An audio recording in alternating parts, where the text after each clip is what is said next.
Oh, hey, Candace. Hi, good morning, Dr. Gerstner. How are you? I'm great. Thanks for having me. Thank you so much for being with me. I appreciate it.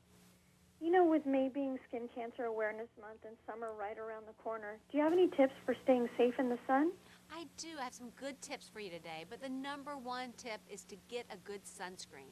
Get a sunscreen that you like, because if you like it, then you'll use it. Get one that feels good on your skin, luxurious, silky. I love the L'Oreal Sublime Sun Collection myself, and my kids love it too, which is very important. So get a sunscreen that you like, but also a sunscreen that has the new FDA guidelines.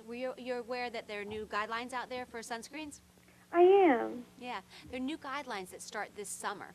So sunscreens now need to be broad spectrum. That means they can't just be UVB, they have to be UVA and UVB coverage in them.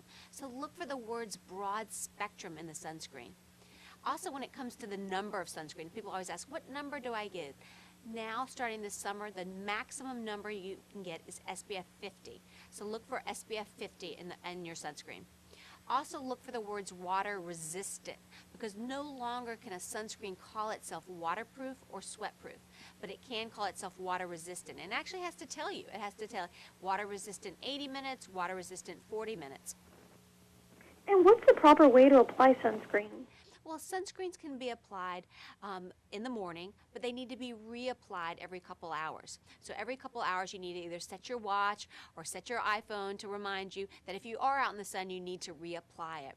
And you also need to apply enough of it. A lot of people just don't apply enough. So I have the joke where you need to pull out a shot glass and fill up the sunscreen with at least a shot glass full of sunscreen every day. And then that same amount when you reapply. So you need to be going through lots of bottles of sunscreen every summer. Another little personal trick is my own children, who are two girls aged 7 and 9, would whine about me putting my hands all up in their face and smearing on sunscreen. So I developed a little technique of putting a dollop of sunscreen on a makeup brush and handing them that makeup brush, and they can apply it themselves, which makes it less messy as well as it goes on very evenly. You know, according to the Mayo Clinic, melanoma is the most common form of cancer among people in their late 20s, and the risk is rising in those 18 to 32. What can we do to protect ourselves?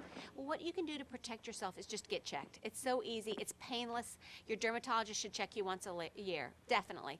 But also your dermatologist and myself now can teach you what to look for at home, too, on lesions that you may be worried about. I want you to glance at your skin once a month looking for A, asymmetry of a lesion, B, a border change of a lesion, C, a color change of a lesion, D, a diameter change, and E, evolving.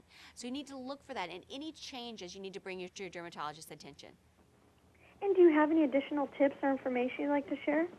Well, definitely. There's some great websites out there about skin cancer on the Skin Cancer Foundation website, as well as the L'Oreal ParisUSA.com website has great information about the new sunscreens. In particular, I like the new clear mists because I use it on my kid's scalp, and I think it's great. And it also can be applied on wet skin, which is great. When your kids come out of the pool, you don't have to necessarily get them bone dry before you can reapply.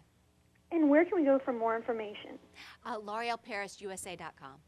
Thank you so much, Dr. Gerstner. Oh, thanks. We really appreciate it. Thanks. Thank you. Bye-bye.